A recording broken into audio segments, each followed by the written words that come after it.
In this class, we are going to see Criminal Procedure Code. Already we have seen chapter 17, charge. What is meant by charge? Next, trial. That is the trial. இப்போ இதுவரை குற்றச்சாட்டு என்றால் என்ன, அதனுடைய அடிப்படை என்ன, எந்தெந்த குற்றச்சாட்டுகள் என்பதை பற்றி பார்த்தோம். அடுத்தது நீதிமன்றத்தில் விசாரணை. According to chapter 16, 200 to 210, furnishing copies, அந்த 200லேருந்து 204லேருந்து 210 வரைக்கும் நீதிமன்றையில் ஒரு ஆஜர்படுத்தி நடைமுறை என்னன்னு பார்த்து ஆல்ரெடி seen. So அந்த we have seen what is the procedure contemplated to secure an accused before the court, that is the issuing summon and securing the accused, and after appearance of the accused, the entire copies will be furnished to the accused free of cost. So அந்த வழக்கினுடைய முழு வழக்கு கோப்புகளையும் அந்த எதிரிக்கு நகல் கொடுத்து முடித்து விடுகிறோம். Next procedure framing of charge, trial. So விசாரணை. So after the process is appearance and the furnishing copy is completed, next procedure is trial, விசாரணை. So there are 4 types of trials in criminal side. There are 4 types of trials. So they are contemplated in CRPC. The chapter 18 deals with all the trial before the Sessions Court. Chapter 19 deals with the warrant case, and then next chapter 20 deals with the summons case. Then next chapter deals with the summary trial. There are 4 types of trials up to chapter from 18 to 21. There are 4 types of trial in criminal side, but in civil side only one procedure is contemplated. But whereas the procedure contemplated in CRPC, there are 4 types of trial. Separate sections are there. பொதுவாக குற்றவியல் நடைமுறை சட்டத்தில் வழக்கு விசாரணை, அதாவது நீதிமன்றத்தும் அந்த வழக்கினை கோப்பிக்கு எடுத்து இலவச நகல் கொடுத்து அடுத்த நடைமுறை வழக்கு விசாரணை சாட்சிகளை, அதாவது சார்ஜ் ஃப்ரேம் பண்ணி சாட்சிகளை விசாரிக்கும் நடைமுறை 4 வகையாக வைத்துள்ளார்கள். சாப்டர் அத்தியாயம் 18 முதல் அத்தியாயம் 21 வரை 4 அத்தியாயங்கள் கொடுக்கப்பட்டுள்ளது. ஒவ்வொரு அத்தியாயத்திலும் ஒரு வகையான விசாரணை, நீதிமன்றத்தின் முன்பு எவ்வாறு ட்ரையல் நடத்துவது. ஸோ அமர்வு நீதிமன்றத்தின் முன்பு ட்ரையல் நடத்துவது முறை என்ன என்பது அத்தியாயம் 18 செக்ஷன் 25லிருந்து 225லேருந்து 237 வரைக்கும் இருக்குது. அடுத்தது சாப்டர் 19 வாரன் கேஸ்ன்னு சொல்லி 238 முதல் 250 வரைக்கும் வாரன் கேஸ் இருக்குது. சம்மன்ஸ் அழைப்பானை கேஸ், சம்மன்ஸ் கேஸ், அது 251 சாப்டர் 20 251 முதல் 259 வரைக்கும் இருக்குது. அடுத்து சுருக்கு வழக்கு விசாரணை, சம்மரி ட்ரையல் 21வது சாப்டர். தேர் ஆர் 4 வகையான நடைமுறைகளை குற்றவியல் நீதிமன்றத்தில் பயன்படுத்துகிறார்கள். Now we are going to see the trial before the Sessions Court. So the chapter 18 deals with only the trial before the how the prosecution and the defense can be conducted. What is the procedure? என்ன நடைமுறையில் அமர்வு வழக்கில் ஒரு விசாரணை நடைபெறும். என்பதுதான் அத்தியாயம் 18 கூறப்பட்டுள்ளது. அத்தியாயம் 18 trial before court of sessions. So அமர்வு நீதிமன்றத்தின் முன்பு விசாரணையை எவ்வாறு நடத்துவது. That is the first section 225. Trial to be conducted by public prosecutor. Public prosecutor, already we have seen what is the definition in the CRPC section 24, I think. But in every trial before the court of sessions, so every trial, whatever the trial, it should be conducted by the public prosecutor alone. So the trial, the public prosecutor is appointed by the government, public prosecutor. Then he is conducting the cases before the sessions. All the public prosecutor who is appointed for the sessions court, they will conduct the prosecution. That is the basic thing of who is the counsel for the government side. That is the 225 clearly state that public prosecutor is entitled to conduct the trial before the sessions court. So அமர்வு நீதிமன்றத்தால் விசாரிக்கத்தக்க வழக்குகளின் அனைத்திலும் அதனை விசாரணை அரசு தரப்பில் ஆஜராகக்கூடிய வரைக்கும் public prosecutor, அரசு வழக்கறிஞர், அரசு குற்றவியல் வழக்கறிஞர் என்று அரசால் நியமிக்கப்பட்டு அதில் அவர் தான் நடத்தணுங்கிறது தான் பிரிவு 225. Then opening of section 226, opening of case for prosecution. So the accused appear. Before going to this, I would like to submit one thing. Normally taking cognizance, that is the filing charges, will be only before the court of judicial magistrate court. அமர்வு நீதிமன்றத்தால் விசாரிக்கப்படும் வழக்குகள் அனைத்தும் நீதித்துறை நடுவர் முன்பு தான் இறுதி அறிக்கை தாக்கல் செய்யப்படுகிறது. அதில் அந்த எதிரி ஆஜராக சொல்லி அதற்கு பின்னிட்டு அது அமர்வு வழக்குகளால் விசாரிக்கப்படும் வழக்கு என்று தெரிய வந்தால் அதை கமிட்டல் செய்கிறார்கள். 209 committal to the sessions court. So the basic procedure furnishing copy and giving copies, and then thereafter for conducting the trial, the case will be sent to sessions. So the beginning of case, the sessions case separately, sessions SC number will be provided by the sessions court. For SC sessions case register is there, so the sessions court will maintain a register. The number will be assigned after getting records from the concern judicial magistrate. பொதுவாக ஒரு இறுதி அறிக்கை அமர்வு நீதிமன்றத்தால் விசாரிக்கப்படும் அனைத்து வழக்குகளுக்கும் நீதித்துறை நடுவர் முன்பு தான் குற்றப்பத்திரிகை தாக்கல் செய்யப்படும். ஸோ அதில் நேரடியாக அமர்வு நீதிமன்றம் எந்த வழக்கினையும் கோப்புக்கு எடுக்க, சில வழக்குகளை மட்டும் எடுக்கலான்னு சொல்லி ஸ்பெஷல் பர்மிஷன் இது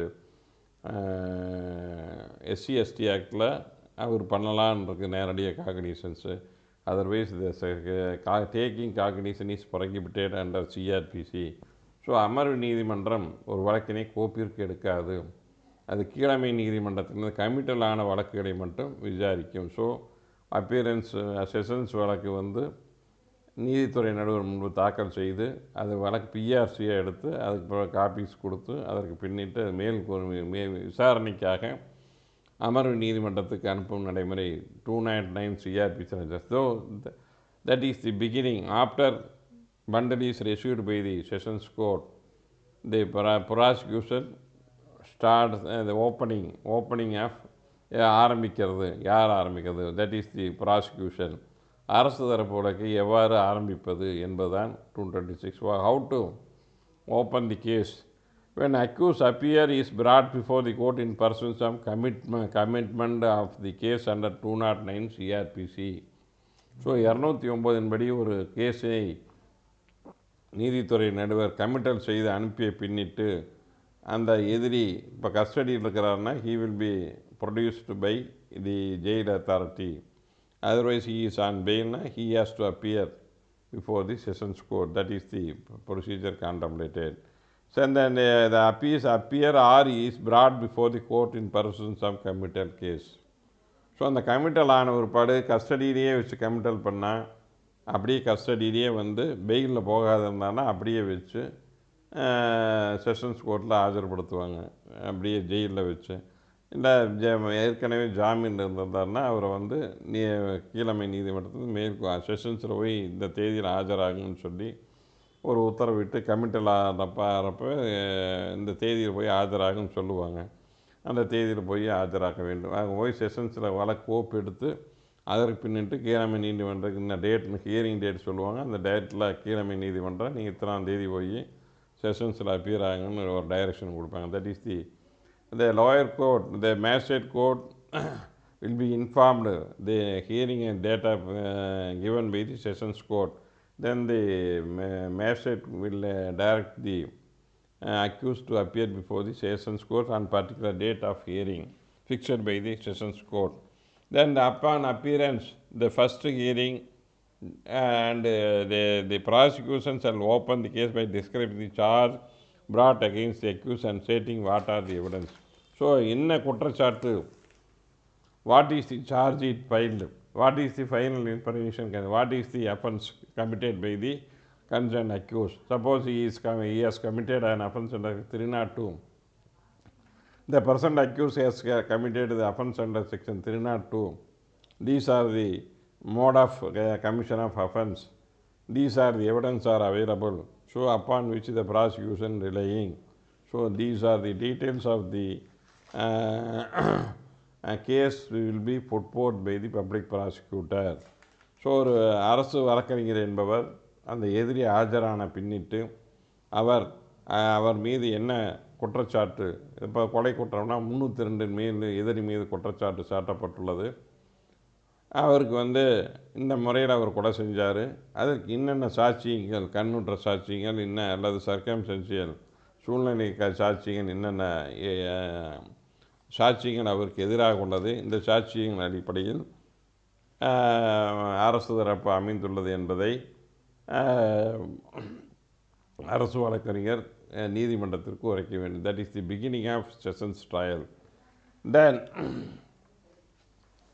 after that is a discharge. Discharge means when there is no prima facie case is made out, the accused is entitled to discharge. So the discharge is entirely if upon consideration of records of the case and documents submitted therewith, after hearing the submission of the prosecution, the judge considers that there is no sufficient ground for proceeding against the accused, he shall be discharged and record his reason for doing same. So the both sides argument will be heard. What are the evidence are available against the accused? What are the evidence is not substantiated, whether the offence of crime stated by the prosecution is there is a prima facie case is made out. If there is no prima facie case, then the defense side will argue these are the basic things are not submitted by the defense, the prosecution side. The miserably fails to produce the evidence for this, then there is no basic crime is not committed. So the accused is entitled to discharge.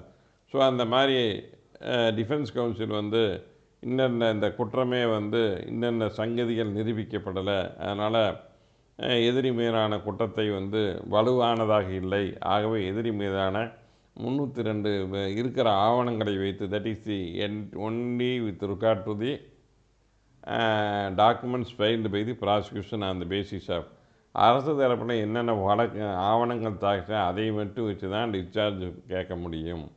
So புதுசாக ஒரு டாக்குமெண்ட்டை போட்டு defence சைடில் அதை வச்சு கேட்க முடியாது.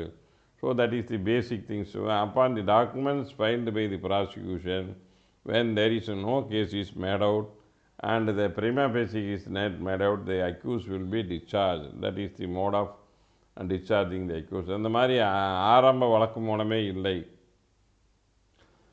அதனால் வந்து எதிரியை வந்து விடுவிக்கணும் அப்படின்னு சொல்லி ஒரு அவர் அந்த வழக்கிலிருந்து விடுவிக்கணும்னு சொல்லி டிஃபென்ஸ் சைடில் ஆர்கியூமெண்ட் கேட்டு அவ்வாறு முடிவு செய்தால் உடனே அந்த எதிரியை விடுவித்து உத்தரவிடலாம். That is the alteration of in framing charge. Permissible held. Alteration of charge could be made at any time depending on the evidence adduced. So ஒரு வழக்கின் குற்றச்சாட்டினை வந்து மாற்றி அமைக்க முடியுமான்னா அது எந்த நேரத்தில் வேணாலும் மாற்றலாம். தட் இஸ் இப்போ இந்த state of Maharashtra versus Salman Salim Khan 2004 Tamil Nadu law reporter page 160 Supreme Court.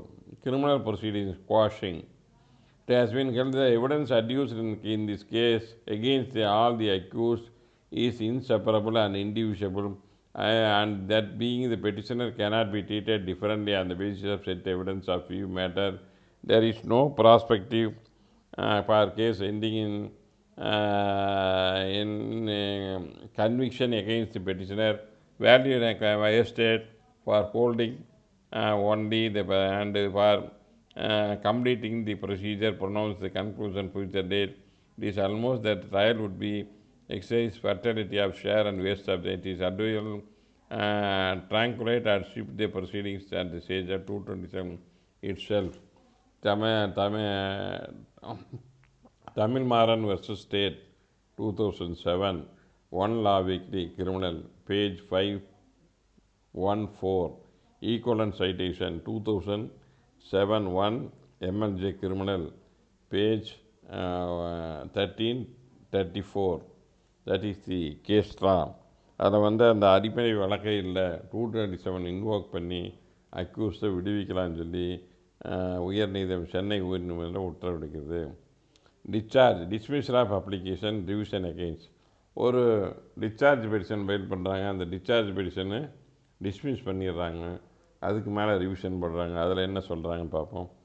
That is the revision. When the extrajudicial confirms first accused having excluded the knowledge of and the participation activities is unfair on the part of IO to include the petitioner as accused in spite of specific material being available that they were not involved in the offense committed by the accused person.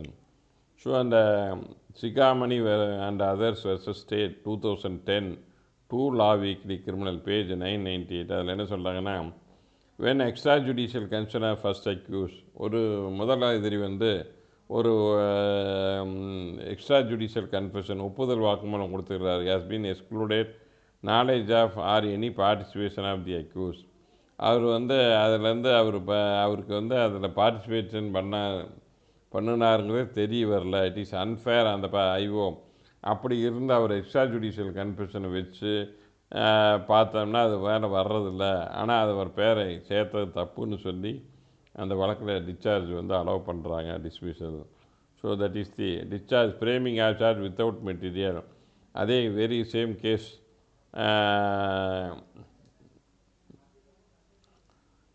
where there is no material to implicate the petitioner in the offence committed by the accused persons. Hence, order of framing charge without any material, petitioner liable to be discharged.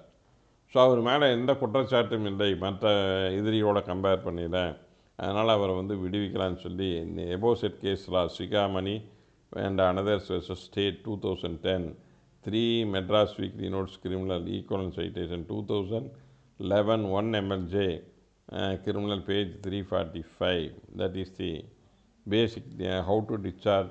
That is the basic things. Then next section, framing of charge, like framing of issues. What is the charge? So அவர் மீது என்ன குற்றச்சாட்டு, அதற்கு அவருடைய பதில் என்ன, குற்றத்தை ஒத்துக்கிறாரா, இந்த குற்றச்சாட்டு அரசு தரப்பில் வைக்கப்படுகிறது, இதற்கு உங்களுடைய பதில் என்ன. That is the explaining the charge, what is the charge it is filed, what is the charge against, what is the mode of commission of crime, when it was committed, what happened to complete the crime. So the basic things found in the final report and the gist of the final will be read over to the accused. That is the framing of charge. These are the offense you have committed. according to the charge sheet laid down by the prosecution. What is your answer? If he says what upon the answer, that is the getting answer, that is called framing of charge. ஒரு குற்றச்சாட்டு வணைவுதல் என்றால் என்ன என்றால், அந்த அவர் குற்றம் புரிந்த அந்த அரசு தரப்பு ஆவணங்களை பார்க்கும் பொழுது அவர் மீது போடப்பட்டுள்ள குற்றம் ஏற்றுக்கொள்ளக்கூடியதாக இருக்கிறது, சாட்சிகள் போதுமானதாக இருக்கிறது என்ற பட்சத்தில் அவர் மீது இந்த தேதியில் இந்த முறையில் இந்த இடத்தில் நீங்கள் வைத்து இந்த குற்றம் புரிந்துள்ளீர்கள், that is the contention of the charge 216. So that will be read over. அதை அவருக்கு படித்து விளக்குவாங்க. நீங்கள் இத்தனாம் தேதி இத்தனை மணிக்கு இந்த இடத்துல வச்சு அவர் அருவாளால் கழுத்தில் வெட்டி அவர் அதே இடத்துல உயிர் இறந்துட்டார். அதனால் உங்கள் மேலே அரசு தரப்பில் 302 ஈத்தாசான் மீது குற்றப்பத்திரிகை தான். இது உங்களுடைய பதில் என்ன? That is the framing of charge. What is the answer? And the commission and the ground and presume the accused has committed and which is that is the exclusive right he shall frame the charge in writing. So அந்த மாதிரி framing of charge should be in written form. There is a specific charge form is available and the question put forth the any statement is recorded and the answer will be written by the judge and it should be signed by the accused. That is called framing of charge. இந்த மாதிரி அந்த குற்றச்சாட்டை அவனுக்கு படித்து காமிச்சு அவருடைய பதில் என்னென்ற ஜட்ஜை record பண்ணி அதற்கு பின்னிட்டு அந்த எதிரிகிட்ட கையெழுத்து வாங்கி அவருடைய பதிலை ரெக்கார்ட் பண்ணுவாங்க. அவர் குற்றத்தை ஒத்துக்கிறீங்க, குற்றம் செய்தேன் என்று சொன்னால் அதை பதிவு செய்வார்கள். குற்றம் செய்யவில்லை, பொய் வழக்கு என்று சொன்னால் அதை பதிவு செய்து அவர் மீது விசாரணைக்கு உத்தரவிடுவார்கள். ஸோ த சார்ஜ் ஆஃப் அவர் குற்றச்சாட்டு என்ன என்பதை அவருக்கு விளக்கி அவருடைய பதில் பெறுவதுதான் framing of charge. So what is the charge sheet found in the charge sheet final report will be explained to the accused and for which what is say for this charge filed by the prosecution. The explanation will be called for from the accused and the answer will be recorded. Then it should be signed by the whether he says yes or he may say no, I have not committed an offense. It is a totally false case. He can say no. Then the answer of the accused will be recorded by the concerned judicial officer. That is the basic thing where the framing of charge. So after that is the 228 says after the consideration by the magistrate after getting the bundle, the session judge himself feels that the offense is not triable by sessions. So அந்த அமர்வு நீதிபதி எல்லா ரெக்கார்டையும் படித்து பார்த்துட்டு இது அமர்வு நீதிமன்றத்தால் விசாரிக்கப்படும் வழக்கு எதுவும் ஒரு மேலே வரல அப்படின்னு சொல்லி அதை சிஜேஎம் கோர்ட் தலைமை குற்றவருக்கு அல்லது கன்சர்ன் நீதித்துறை நடுவுக்கு திருப்பி அனுப்பலாம். அங்கே போய் அவர் வாரண்ட் கேஸ் எப்படி விசாரிக்கணுமோ அதை மாதிரி ட்ரையல் பண்ணலாம். So when it is the session judge feels that the case is not made out, it is not triable by the sessions and it is only a minor offense, it can be tried by only judicial magistrate, the bundle will be sent to the concerned magistrate who committed the case and the trial will be conducted by the judicial magistrate. That is the 228(1)(a). That is the 1(b).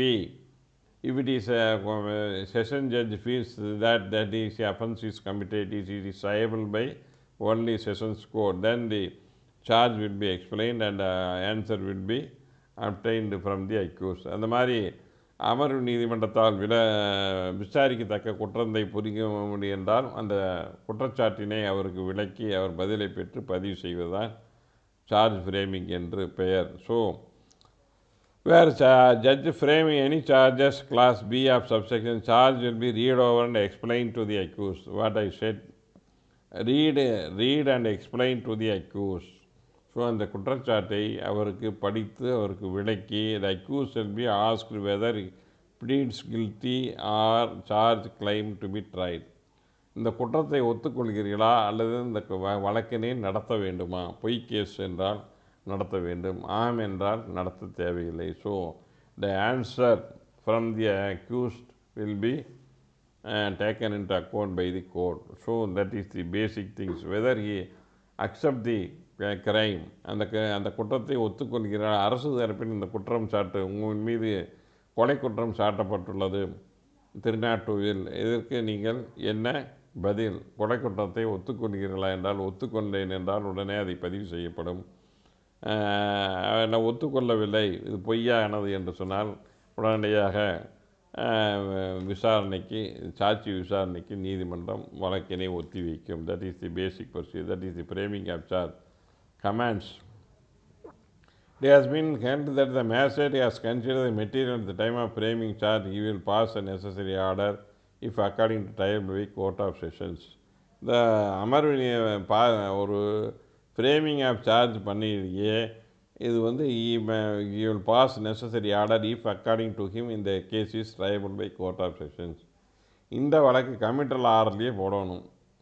இந்த வழக்கு வந்து அமர்வு நீதிமன்றத்தால் விசாரிக்கத்தக்க வழக்கு என்பதை நீதித்துறை நடுவர் magistrate pass பண்ணணும். So the material to consider the material, that is the Anurag Rastogi versus state of UP 2007, 2 MLJ criminal, page 1007, Supreme Court. Framing of charge, role of judge at this stage. In the present case, impugned order passed stating that on considerable material in case diary found there is no material to frame charge under 302, although there is a bald allegation against the statement injured eyewitness supporting the material. In absence of reasoning, order not sustainable. So அவருக்கு அந்த அமர்வு நீதிமன்றுடைய பணி என்ன அப்படின்னு இந்த கேஸில் தான் சொல்கிறாங்க. இந்த வழக்கில், இந்த present case, impound order passed stating and consider இந்த கேஸில் பவுண்ட் த தேரிசம், அந்த வழக்கில் இவர் மேல் 302 குற்றச்சாட்டுவதற்கு போதுமான ஆதாரம் இல்லை என்று அவர் அந்த அமர்வு நீதிபதி அந்த வழக்கில் தீர்ப்பு கூறியுள்ளார். அதை உடனே அது சுப்ரீம் கோர்ட் போகுது. although there is a bald allegation against the statement of injured eyewitness, injured eyewitness வந்து சும்மா மொட்டையாக தான் சொல்லியிருக்கிறாரு. Supporting the medical in absence of reasonable impugned order not sustainable, அந்த ஆர்டர் வந்து கீழமை நீதிமன்றம் அவர் டிஸ்சார்ஜ் பண்ண தப்புன்னு சொல்லி அந்த டிஸ்சார்ஜை வந்து தள்ளுபடி பண்ணாங்க. RS Mishra versus state of Orissa and others 2011, 3 MLJ criminal, page 741, Supreme Court. Equivalent citation 2011 Criminal Law Journal 1654, Supreme Court. That is the, and 2011 1